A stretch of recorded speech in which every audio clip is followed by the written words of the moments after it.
నమస్తే, welcome to Vihari news.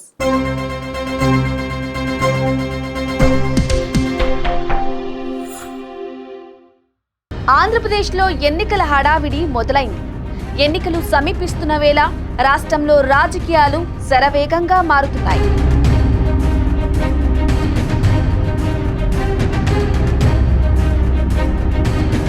రాష్ట్రంలో ఉన్న పార్టీ నేతలంతా అసంతృప్త నాయకులని బుజ్జగించే పనిలో పడ్డారు. అయినా కూడా మనస్తాపానికి గురైన నాయకులు పార్టీలు మారుతున్నారు.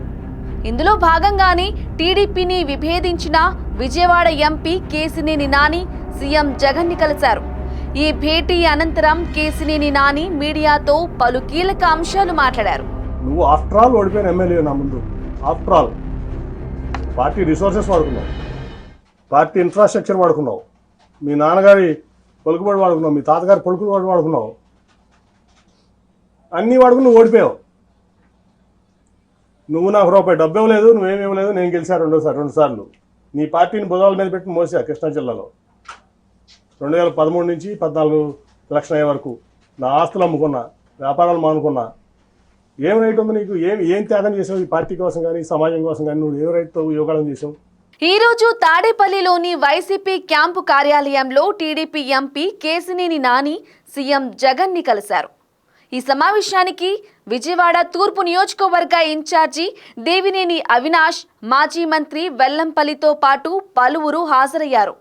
దీంతో ఈ భేటీ రాష్ట్ర వ్యాప్తంగా రాజకీయంగా చర్చనీయాంశంగా మారింది. సీఎం జగన్తో చర్చల అనంతరం కేశినేని నాని మీడియాతో మాట్లాడారు. తనను టీడీపీలో అవమానించారని, తన రాజీనామాను ఆమోదించిన వెంటనే వైసీపీలో చేరతానని ప్రకటించారు. టీడీపీ సంస్థాగత నిర్మాణంలో నా పాత్ర ఎంతో ఉందని, పార్టీ కోసం ఎంతో కష్టపడ్డానని, చంద్రబాబు చెబితే కొందరికి నెలవారీ జీతాలు కూడా ఇచ్చానని పేర్కొన్నాడు. రాజకీయాల కోసం 2,000 కోట్ల ఆస్తులను కూడా పోగొట్టుకున్నానని ఆరోపించారు. గత ఎన్నికల్లో లోకేష్ ఓడిపోయారని, నేను గెలిచానని కేశినేని వ్యాఖ్యానించారు. ఒక ఎంపీ వచ్చి నువ్వు ఓడిపోయిన ఎమ్మెల్యే, నువ్వు ఒక ఎంపీ వచ్చి నీకు జీహుదు రావాలా? గెలిచిన ఎంపీ, యాంటీవేవ్లో గెలిచిన ఎంపీ, నీ యోగాలలో నేను పాల్గొనాలా? ఎట్లా పాల్గొంటాను? ఏం ప్రోటోకాల్తో పాల్గొంటాను? నువ్వు ఆఫ్టర్ ఆల్ ఓడిపోయిన ఎమ్మెల్యే నా ముందు. ఆఫ్టర్ ఆల్ పార్టీ రిసోర్సెస్ వాడుకున్నావు, పార్టీ ఇన్ఫ్రాస్ట్రక్చర్ వాడుకున్నావు, మీ నాన్నగారి పలుకుబడి వాడుకున్నావు, మీ తాతగారి పలుకుబడి వాడుకున్నావు, అన్నీ వాడుకుని నువ్వు ఓడిపోయావు. నువ్వు నాకు రూపాయి డబ్బు ఇవ్వలేదు, నువ్వేమి ఇవ్వలేదు, నేను గెలిచా రెండు సార్లు. నీ పార్టీని భుజాల మీద పెట్టి మోసా కృష్ణా జిల్లాలో 2013 నుంచి 14 ఎలక్షన్ అయ్యే వరకు నా ఆస్తులు అమ్ముకున్నా, వ్యాపారాలు మానుకున్నా. ఏం రైట్ ఉంది నీకు? ఏం త్యాగం చేసావు ఈ పార్టీ కోసం కానీ సమాజం కోసం కానీ? నువ్వు ఏం రైట్తో యోగాలను చేసావు?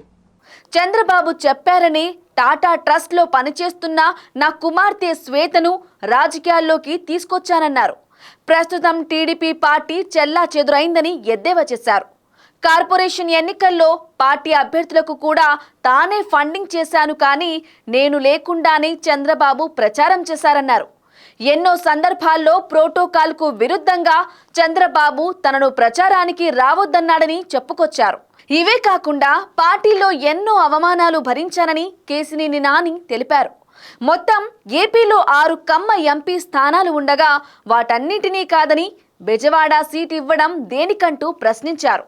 చంద్రబాబు ఇంత పచ్చి మోసగాడని అనుకోలేదన్నారు. ఇప్పుడు తాను ఫ్రీ బర్డ్ అంటూ నాకేం అడ్డు లేదన్నారు. ప్రస్తుత సీఎం జగన్ నిరుపేదల పక్షపాతి అన్నారు. అందుకే పేదల కోసం 2 లక్షల కోట్లు ఖర్చు పెట్టారన్నారు. సీఎం జగన్ నచ్చారు, అందుకే కలిసి పనిచేయటానికి సిద్ధపడుతున్నా. త్వరలో ఎంపీ పదవికి కూడా రాజీనామా చేస్తా. దానికి ఆమోదం పొందగానే వైసీపీలో చేరతానన్నారు. అలాగే షాజహాన్ తాజ్మహల్ కట్టాడని, చంద్రబాబు అమరావతి కట్టాలని అనుకున్నారన్నారు. నేను విజయవాడను అభివృద్ధి చేయండి, అమరావతి వద్దని చెప్పిన చంద్రబాబు వినలేదన్నారు. లోకేష్ పాదయాత్ర ఏ హోదాలో చేస్తున్నారో చెప్పాలన్నారు. ఎన్నికల్లో ఓడిపోయిన లోకేష్ కు నేనొచ్చి జీ హుజూర్ అనాలా అని మండిపడ్డారు. లోకేష్ ఆఫ్టర్ ఆల్ ఓడిపోయిన వ్యక్తి, అతనికి ఏం హక్కు ఉందని పార్టీలో సీనియర్లను శాసిస్తున్నారన్నారు. అతనేమైనా నాలాగా పార్టీ కోసం ఆస్తులు అమ్ముకున్నారా అని కేశినేని నాని టీడీపీ పైన ఫైర్ అయ్యారు. For more updates keep watching Vihari news. నేనేం తప్పు చేశాను? 9 ఏళ్లలో 9.5 ఏళ్లలో నేను చేసిన తప్పు ఒకటి చూపించండి. పార్టీ పట్ల కానీ, విజయవాడ పట్ల కానీ, విజయవాడ ప్రజల పట్ల కానీ ఎందుకు నన్ను ఇట్లా చేస్తున్నారు? ఎందుకు నన్ను అవమానపరచాలనుకుంటున్నారు? మీరు జైల్లో ఉంటే నేను మీకు అండగలేనా? మీ కుటుంబానికి అండగా నిలబడ్డా కదా. సో ఇవన్నీ చూస్తే చంద్రబాబు మోసగాడని చెప్పి ఈ ప్రపంచానికి తెలుసు. కానీ ఇంత పచ్చి మోసాలు చేస్తా, దగాలు చేస్తా, కుటుంబాల మధ్య చిచ్చు పెడతా ఈ రకంగా చేయడం అనేది భావ్యం కాదు. సరే, ఆ రోజు రాజీనామా లేక సబ్మిట్ చేస్తా అని చెప్పి ఇవాళ మెయిల్లో పంపిస్తాను స్పీకర్ గారికి. అట్లాగే నా పార్టీ రాజీనామా లేక కూడా అది పంపించగానే ఇది కూడా పంపిస్తారు. అట్ ది సేమ్ టైం మర్యాదపూర్వకంగా మన ముఖ్యమంత్రి గారిని కలవడం జరిగింది. ఆయన అనేక సార్లు విజయవాడ వచ్చారు సభకి. యాక్చువల్గా నేను అటెండ్ అవ్వాలి, ఎందుకంటే ఒక ఎంపీగా గవర్నమెంట్ ప్రోటోకాల్ ప్రకారం ముఖ్యమంత్రి వస్తున్నప్పుడు నేను అటెండ్ అవ్వాలి. అది నా బాధ్యత, హక్కు కూడా.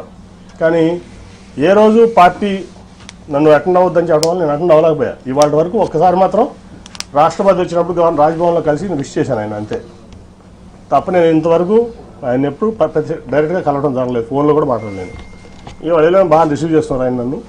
ఖచ్చితంగా మనం కలిసి ప్రయాణం చేద్దామని చెప్పి ఆయన చెప్పారు. కాబట్టి నేను పార్టీకి రాజీనామా చేశాను కాబట్టి ఇప్పుడు నేను ఫ్రీ బర్డ్ని. సో నా నిర్ణయాలు నేను తీసుకుంటా.